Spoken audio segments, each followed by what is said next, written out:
Good morning, everybody. It is 9:45 on the AM dial. And you know what that means? It's time for Java with Jen. Java with Jen. It's water. Java with Jen. Java with Jen. I was up early having all my caffeine, and I can only have so much. Otherwise, I'd be bing, bing, bigging off the walls. For those that have not met me yet, I am Jen Coken. I am your favorite executive leadership coach for women in STEM and other male-dominated industries who want to lead with more authority, influence, and impact. That means authenticity, being true to yourself. Influence, by that I mean inspiring and breathing life into your team. When you have all the confidence because you know who you are, you're able to turn yourself outward, breathe life into your team, and when you bring those two together, it makes the impact you want to make. Today, I'm bringing back on one of my favorite people, Shoshanna French. I'm going to bring her on in just a minute. But first, shameless plug for my book. Please buy it. Make Imposter Syndrome your superpower. Go to jencokenbook.com. Purchase a copy for yourself. Send me the receipt via, a message on LinkedIn or to my email, and I'll send you a free ebook so you can put it on your Kindle and not have to worry about losing this masterpiece at the vet or at the nail salon, that kind of thing. So if you tuned in last week, we had an amazing, Shoshanna French and I had an amazing conversation about the 3 keys to being a great communicator. And I'm going to get that piece wrong. She's going to correct me. And so at the end of that episode, I talked about how we were coming back on today and talk about the power of the pause. That's right, the power of the pause. Because Shoshanna believes that you really can learn to just pause, even with all the interruptions you have, even with the intensity that sometimes happens in meetings and in settings and at work with all the demands on you. So really quickly, just to remind you, Shoshanna French is an extraordinary business coach and executive leadership coach like I am. And she specifically works with female leaders and CEOs to stop the analysis paralysis through the power of intuitive decision-making. She either helps you leverage your own or she uses hers when she works with you. And she has coached about 10,000 leaders in 25 countries around the world. She's also a triathlete and somebody I'm really, really grateful to call my friend. So let me bring Shoshanna on. Welcome back, Shoshanna. Drama with Jen, drama with Jen. Still can't You're drinking water because you've already had too much coffee today, this morning. Can you tell how fast am I talking? I'm like, it's just the speed of how you're bobbing your head. That usually gives it away. Oh, does it? Na, na, na, na, na, na, na. All right. So you are going to be hosting a live webinar as one of my experts, part of the Empowering Expert series. And so I can get it right, that series, the one that we're going to be doing January 30th, is going to be live. You can register using the link down below. And that is simply called Strategic Communication for Senior Leaders. You were on last week talking about 3 simple tools to master communication. But today we're going to talk about the power of the pause. Let's talk. I'm going to pause there. Okay. So leaders, I know that we often go, should I just push through to be more productive and just get this thing done? If I can just get this thing done because I manage so many interruptions already anyway, I'm coaching other leaders on my team. I've got my own work to do, and I'm trying to make sure that like everybody's together and like we're moving something forward. Or, and this is, I think, one of the important pieces when I coach leaders, how to become intuitive decision makers, is you cannot be an intuitive decision maker when you are frenetic and reactive. It doesn't work super great because then you're like sinking in that moment either to a stress response or you're relying on what you already know. And sometimes when we are trying to have insight into something that we don't already know, or we're trying to innovate something, which could even just be our team just doubled in size because our organization just grew. So how do I keep this collaborative culture now with a way more diverse team, who have all these different ways that they work? Like, how do I do that? So I believe in this thing called the power of the pause, and not like pause, like shoot, like Jennifer said last week, but more like pushing pause. Mm, So it's not, I know it, when I talk about this, when I've led talks about this, and when I coach my clients on this, they're like, I'm already managing too many interruptions. So if I pause, really that's like stopping. And then it takes my momentum back. And then I have to like get the momentum going. So I would, whoever you as a leader listening to this, I want to encourage you just try on the possibility that when we pause, it allows us to move out of that reactive kind of fight flight, which, mm, let's be real, in high stress jobs, in high pressure decision making, you can sometimes be in that space. And yeah. if you need to be able to tap into your brilliance, which is why you're a leader in the first place, pausing will help. So that's what I'm talking about, pausing. Okay, so it's interesting because, well, I want to get back to the power of the pause and talk about how to do it in a high stakes meeting. But let's pause on that for a minute. You see what I did there? But it's interesting to me because one of the things I often talk with leaders about is you've got to find time for stillness. You've got to find time to just press pause on your life. I call it staring out the window time. Give yourself 15 minutes a day to literally stare. I can't do that. I can't do that. I have too much to do. No, you have to do that. Be able to quiet your mind, right? And be able to just take a minute to stare out the window. If that means getting up from your desk and going to the bathroom, not checking your phone while you're sitting on the john because you know who you are. Done it too, but just pressing pause on life in general. So very aligned with what you're speaking about.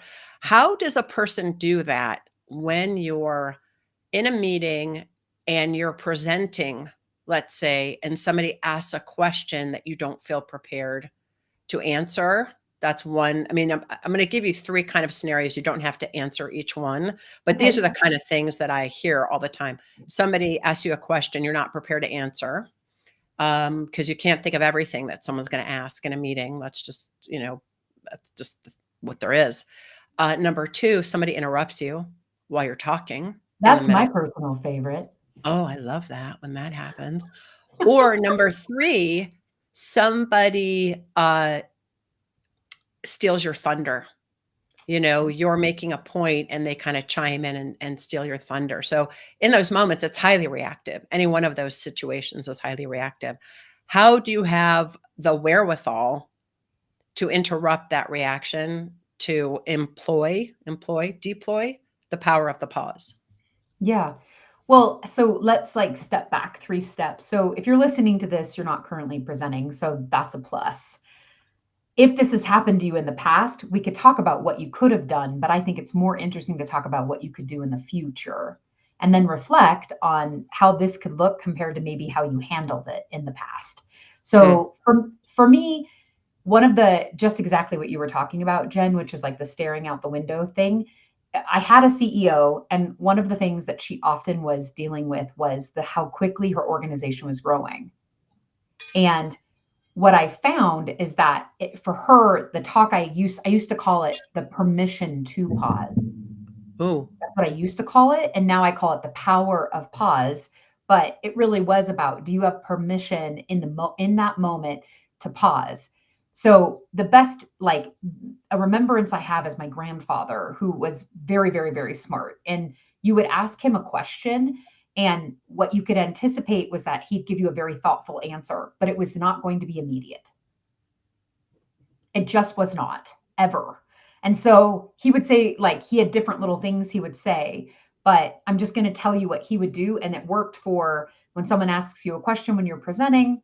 It works for if someone interrupts you. It also works if someone steals your thunder. It's the same no matter what. So when people would ask a question, he would always say, "Oh, that's a great question. Give me just a moment to think about that." And it taught me that just because you don't know the immediate answer doesn't mean that you don't know the information. mm, And I was that's like, really and then good. I use it. I've used it when I lead. People ask really great questions, and just saying that, gosh, that's a great question. Give me just a moment. Or like I've said it in front of large rooms, I go, "Oh, That's such a thoughtful question that I did not have in my mind to answer. Give me just a moment.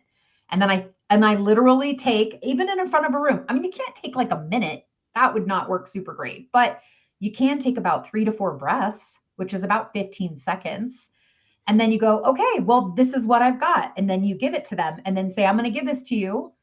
Let's have an engaged, like, let's have a dialogue. I'm going to tell you what I got. And then I need you to tell me if that actually answers your question. Oh, I love the part about the dialogue too, because we think we need to have all the answers, Yeah. but we're not AI.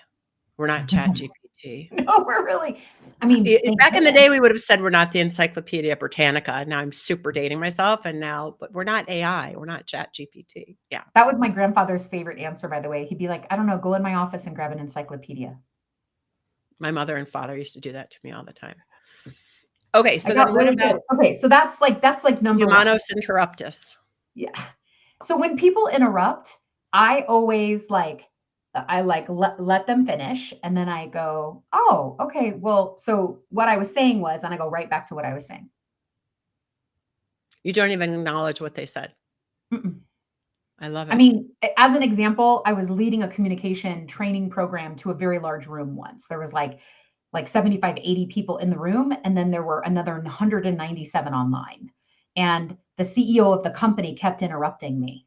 Like he interrupted me like I think twice in the first like 45 minutes. And I make it a point when I lead to have the whole room raise their hand about agreements. And I do that so then if somebody doesn't keep the agreement, it holds kind of this container of everybody has agreed to this. And I have literally, all of us have agreed this is the best way to do this. And if we're not keeping the agreement, it's okay to say something. So I literally say, okay, if you have questions at any time while I'm talking, all you do is raise your hand. Do you agree to raise your hand if you have a question? Just raise your hand right now. That means you're agreeing. And everybody in the room raise their hand, including the CEO.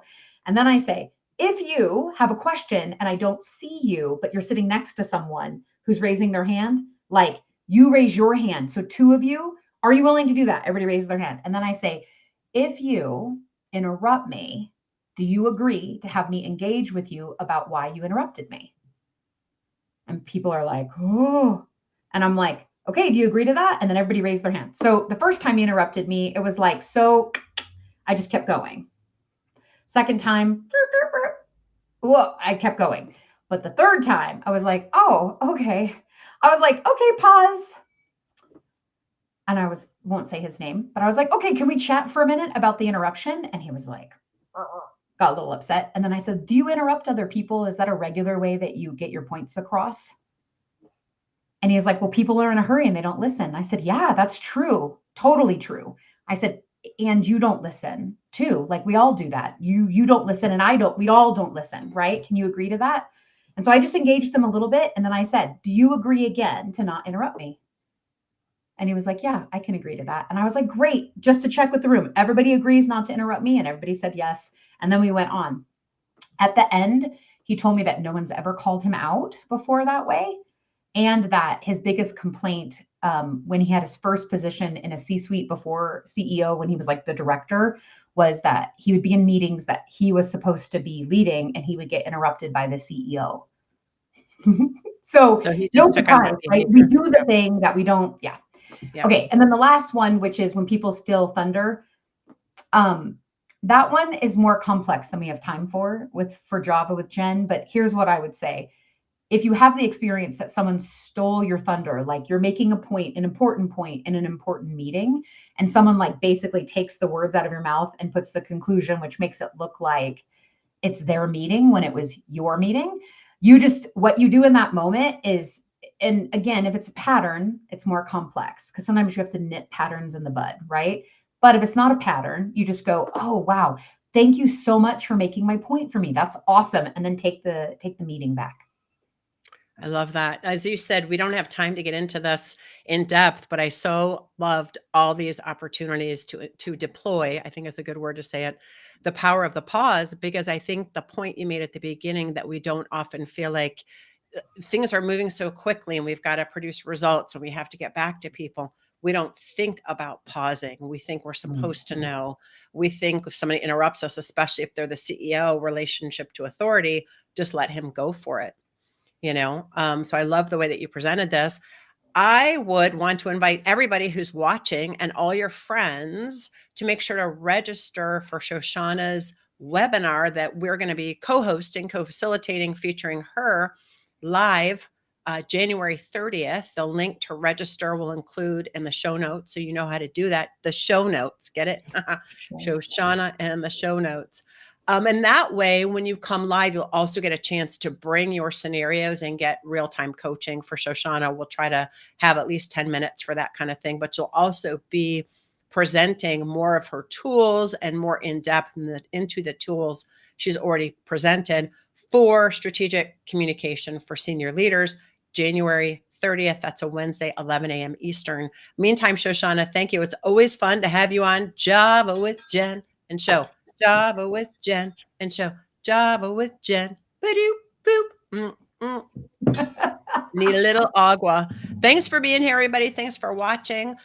Next month, we're going to be getting into storytelling and how to, this whole business of people saying you should be vulnerable, but how do you be vulnerable and not reveal things you don't want people to know about you? And also weave storytelling so that the way you speak to others, you feel more connected. And that's what we'll be getting into in February. Meanwhile, thanks for tuning in today, and we'll see you next week. 9